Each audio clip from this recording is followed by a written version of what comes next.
captivity. Bwana Yesu asifiwe. Amen. Because they were in a place, hawakuwa wamesettle. Bwana Yesu asifiwe. Amen. They were in a place of shortage. They were limited. They were in a place of limitation because Goliath was before them.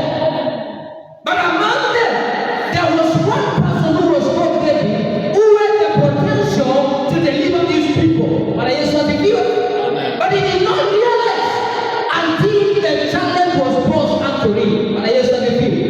One day when he showed up, watu wao walikuwa wanadharauliwa na Mungu vile alikuwa anadharauliwa, and he stood forward and said, I'm going to fight with this Philistine. Bwana Yesu asifiwe. So the potential inside him ikaporokwa.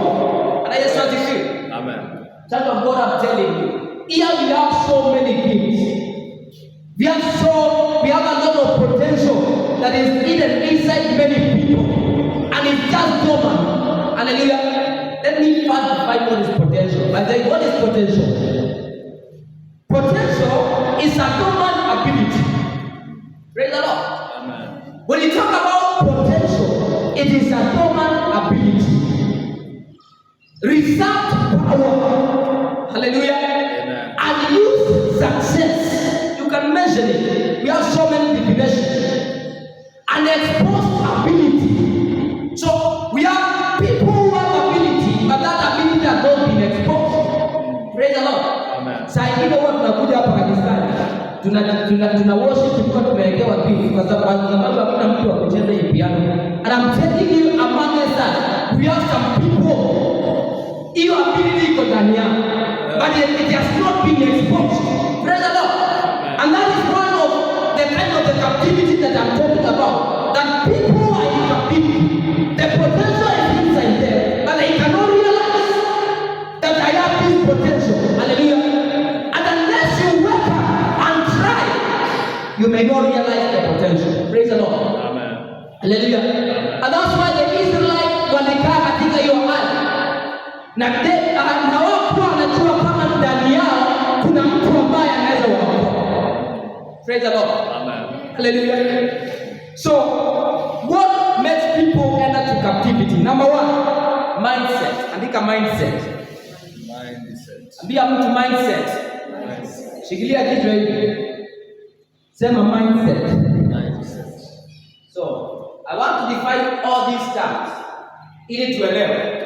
Natumai sasa kila mmoja ameelewa captivity ni nini. Na tumeelewa what is the meaning of potential. Now,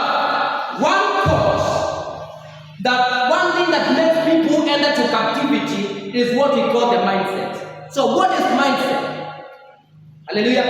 Mindset, you can define it as a pattern of thinking. Bwana Yesu asifiwe. Amen. A pattern of thinking, an ideology. Praise the Lord. Amen. Zamani mapasta walikuwa wanadharauliwa sana. Bwana Yesu asifiwe. Kwa nini walikuwa wanadharauliwa? Because walikuwa wanajulikana ndio the poorest people. Juu mtu alikuwa anaenda na kiatu mpaka inatoboka, sote anavalia inapanda imetoboka. Bwana Yesu asifiwe. Amen. So pastors walikuwa wanadharauliwa sana. Because watu walikuwa na hiyo mindset, na si watu wengi walitaka kuwa pastors. Although ndani yao kunaweza kuwa kile kipawa Mungu ameweka ndani yao. That ability is inside them. That many people did not admire or desire to be pastors. Because of that kind of mindset that has been formed in the minds of people. Bwana Yesu asifiwe. Amen. Kwa sababu inaweza kuwa ni pastor mmoja ambaye alitembea kiasi kidogo.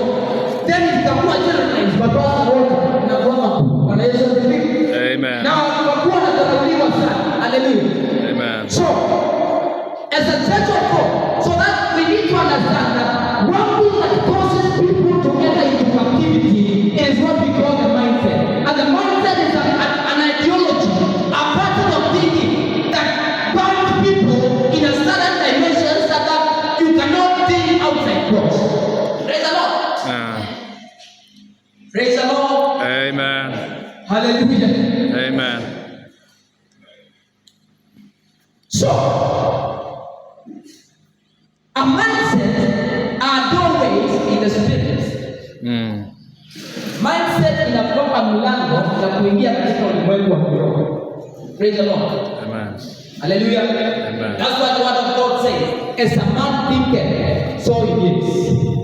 Mindset is the door. Is the doorway to the spiritual realm. Praise the Lord. Amen. Hallelujah. Amen.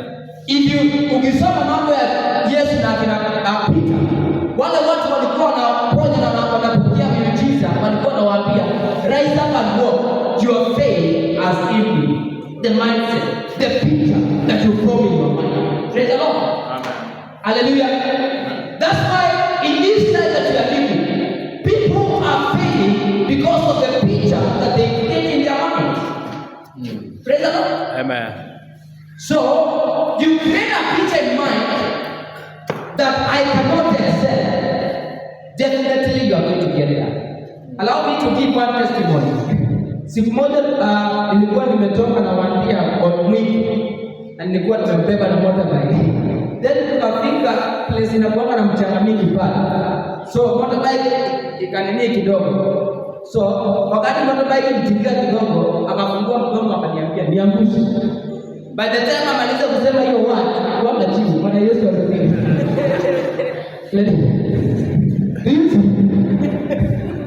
How people were into captivity. Bwana Yesu asifiwe. Amen. The mindset. Bwana Yesu asifiwe. Because unaona kwa mchana we are likely to fall. So the mindset inakupeleka pale. Praise the Lord. Amen. Hallelujah. Unaenda unaingia kwa kazi, umeajiriwa. Then kunakuwa na some challenges kwa hiyo kazi. Then kwa akili unaanza kuform a mindset that tunaweza simamishwa kazi. Ni wewe utakuwa mtu wa kwanza kusimamishwa. Bwana Yesu asifiwe. And I can prove this from the Bible. In the book of Job, you may not read. Let me explain because we know. In the book of Job, there's a verse that says, the Job alikuwa anaongea anasema, what I fear most is not before me. Praise the Lord. And if you analyze the life of Job, let me bring you to life. So, Job katika akili yake, iye na mindset ambayo imeweka into captivity. Bwana Yesu asifiwe. Though Job chapter 1 explains about vile Job alikuwa. Inasema he was a righteous person, alikuwa anafanya hivi na alikuwa na hao watoto na hii ng'ombe mbuzi. But ikafika mahali maneno inasema Job mwenyewe akasema, what I fear most is more before me. Bwana Yesu asifiwe. Hallelujah. Job alikuwa anaogopa ni, let's bring our concentration here. Hallelujah. What did Job fear? Ukisoma katika in the book of Job inaeleza hivi. Maandiko inasema Job akiwa na watoto alikuwa anaamka asubuhi na mapema anaanza kutoa sadaka. Kwa nini alikuwa anatoa sadaka? Alikuwa anasema kwa sababu vijana wako wameenda kwa their uncles, wamekuwa na celebration na party. Anasema hao watoto wako wanaweza kuwa wakiwa huko walitenda dhambi na Mungu awaua wabariki. Bwana Yesu asifiwe. Kwa hivyo Job feared that watoto wake wanaweza kuwa na Mungu. Wanaweza kuwa clear wote. Bwana Yesu asifiwe. Kwa hivyo kila asubuhi alikuwa anaamka na kipia kwenda kutoa sadaka kwa ajili ya watoto wake na mifugo wake ili wasiishi. Bwana Yesu asifiwe. Lakini ukisoma Biblia hakuna mahali alikuwa anatoa sadaka kwa ajili ya Biblia. Bwana Yesu asifiwe. So what happened? Wakati adui aliingia, alianza kuclear watoto wote na akaclear mali yake yote. Bibi ndiye alibaki peke yake. Bwana Yesu asifiwe. He was in a captivity. Hallelujah.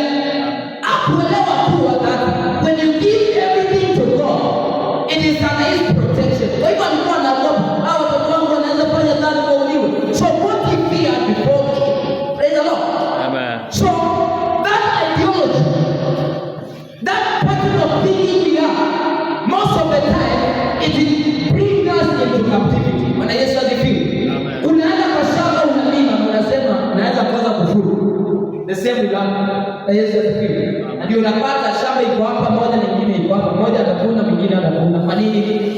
Because of that ideology you have it in mind. Bwana Yesu asifiwe. Na nataka wadugu na wapenda tuache hii maombi.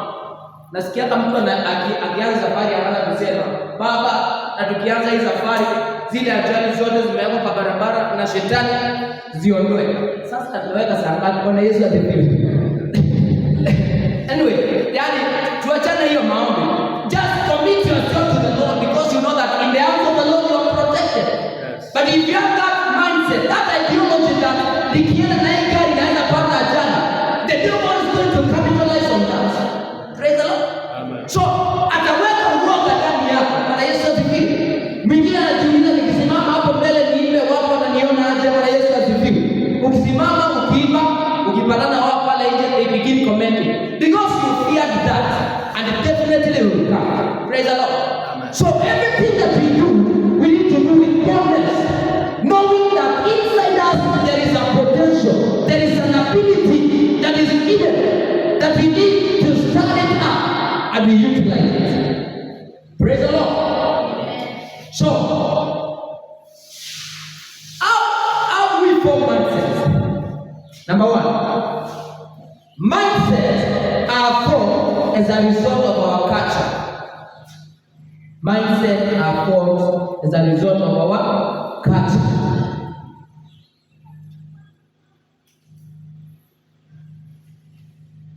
Remember, we are talking about why people went into captivity, and today I'm going to deal with that one thing, that they end as a result of mindset.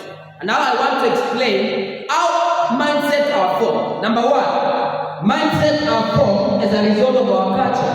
Our culture can push us to a certain idea and block ourselves in that idea, such that the blessings of the Lord cannot accept us. Praise the Lord. Hallelujah. So, mindset are formed as a result of our culture. In the Bible,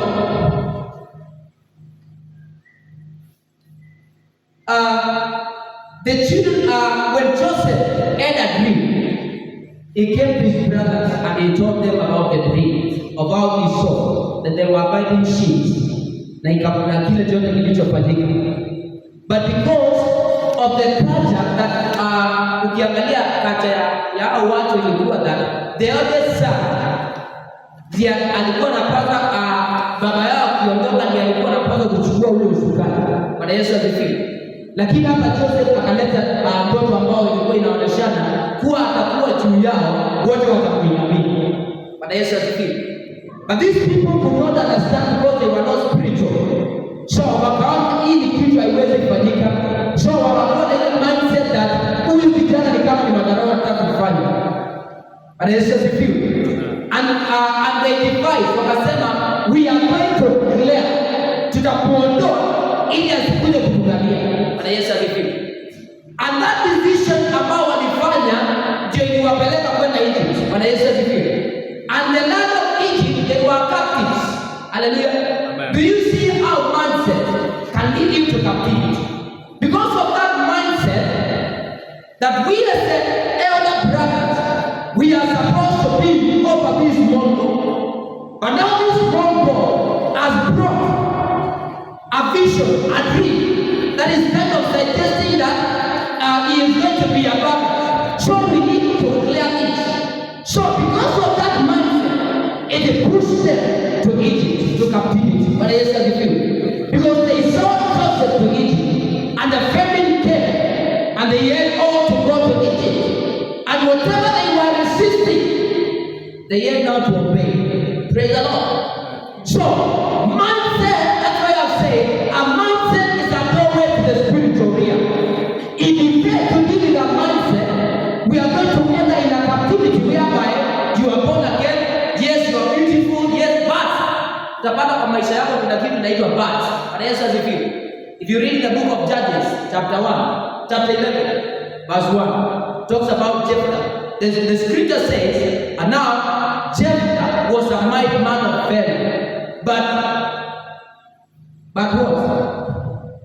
He was a son of harlots. In other words, mamake alikuwa an harlot. Unaona? Biblia inasema, and now Jephthah was a mighty man of valor, but he was a son of harlots. So this is what I'm saying. That because the mindset is a doorway to the spiritual world. If you fail to understand how to deal with it, you are going to find that yes, you are born again, but there is a part inside you. Hallelujah. Again, if you can read the book of 2 Kings, chapter 2, verse 19, the word of God talks about a land. Biblia inasema ni watu walikuja kwa Elisha wakamwambia, as you can see, master, the land is full, but the waters are bitter. The waters are what? Yes, asifiwe. Yes, the land is good, but the water is not safe. The water is not pure. Wanawake wakikunywa hiyo maji wanampata nini? You can read. Someone can read for us that verse 19, so that now we can kupata tuko pamoja sisi wote. One person read for me 2 Kings 2:19. As we are reading this scripture, I'm trying to show you how a mindset can cost you in your life. You find, yes, people see you as kama umeadvance, but there is a battle in your life, and that battle will not allow you to arise in this life. One person to read for us. I'm waiting. 2 Kings 2:19. Nevertheless, the foundation of God stands sure. Having this seal, the Lord knows them who are his. And let everyone who names the name of Christ depart from iniquity. Don't better is 2 Kings of verse 8. No, That's second. Yeah. Read for me 2 Kings 2:19. Wanarika mmoja.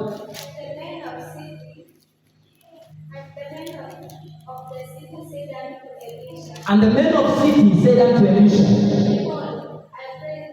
behold, I pray thee, the situation of the city is blizzard.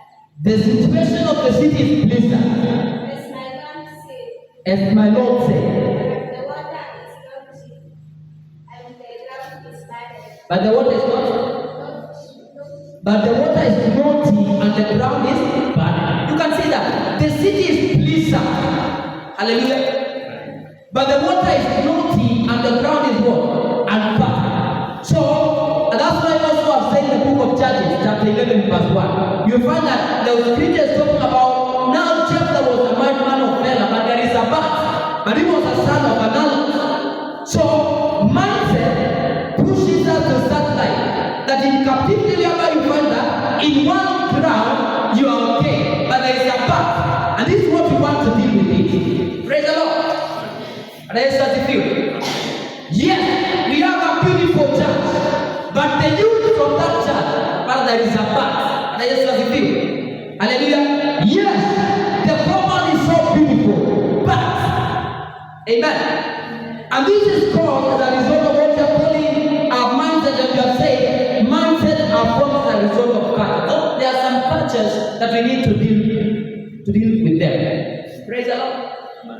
Hallelujah. Praise the Lord. Number 2, because of time, our past experience.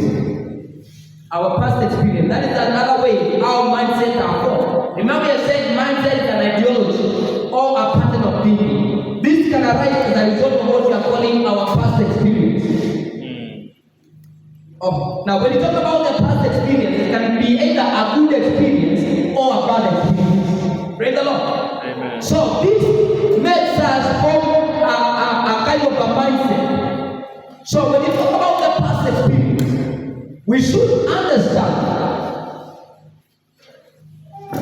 that in the presence of God, hallelujah, Amen. in spiritual realm, time does not change things. Revelation is what changes things. Hallelujah. Amen. What do I mean? Unaanza kaa hapa kanisani miaka mingi, but things fail to change. But if you are in the church and you have the revelation is the one that is going to push things to change. Amen. Hallelujah. You can play piano for 20 years and nothing changes. But if you have the revelation of what you are doing, hallelujah, things are going to change. And that's why we have so many people in the church who are complaining. The pastor is not doing this one is not doing this, because we are short of revelation that when we come in the house of the Lord, all of us, we are servants. Praise the Lord. But we want to behave like bosses. Hallelujah. Amen. And real testimony in Machakos. Huko Machakos town, kanisa ya Redeemed. Wachungaji walikuwa wakiingia kanisani asubuhi wanapata vyoo vimeoshwa na wajui nani anaosha vyoo. Zimeoshwa kama zimeweka ile marashi ya choo. Kwa hivyo unapata kila on Sunday wakiingia na walikuwa wanaingia Mount Glory saa 10. But wanaenda wanapata vyoo vimeoshwa.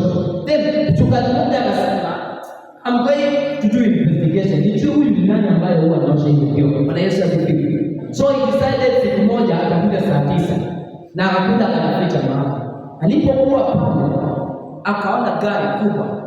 Ilikuwa gari ya prominent person. Imeingia imekoma. Na akaona mtu ametoka akiwa amevalia gloves, zile gloves, amebeba sabuni na kila kitu, akaingia kwa vyoo. Akaosha na kutoka akaenda. Bwana Yesu asifiwe. Amen.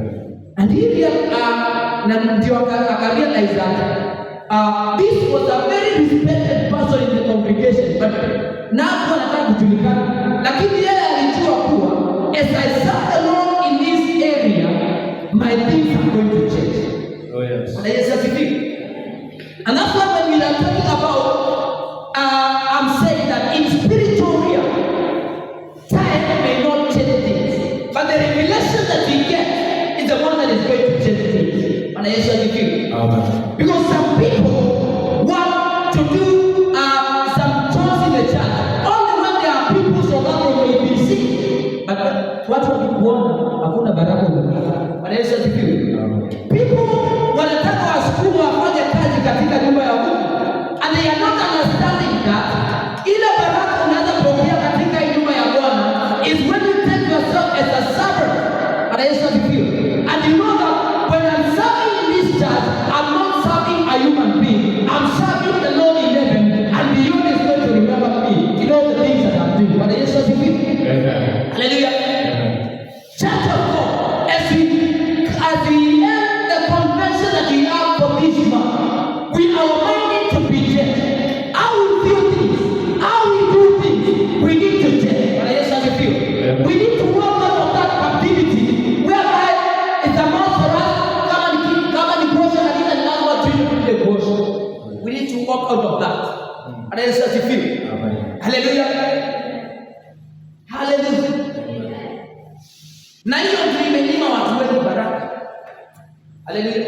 Naona kama mtu amekaa hapa because kuna hiyo mindset imeweka kwa akili, Lazima tuitwe, lazima Mungu atuambie tufanye kitu fulani. Siwezi fanya. Bwana Yesu asifiwe. Na ndio maana nataka kustress hii point, utaniongeza dakika tafadhali. Vile maandiko imesema vile not maandiko, the point ambayo tumesema our past experience. Na nikasema the experience may be good or may be bad. Bwana Yesu asifiwe.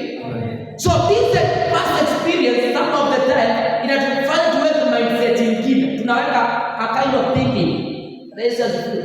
Juni Mungu tu huwa anafika mapema. Tukija tunapeleka kwa sababu tungojea tusikie kama Mungu anaongea. Hiyo ni mindset watu wanafanya. Na inawaingiza in what you are calling the captivity. Na mtu ajue. Bwana Yesu asifiwe. Kwa hivyo ile kunyima baraka mingi. Haleluya.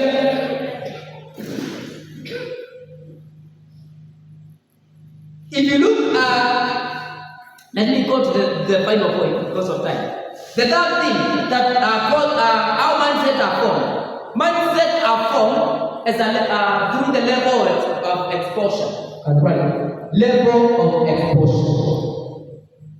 Level of exposure. That is another way that mindset can be formed. Now, and this one plays a great role. The level of exposure.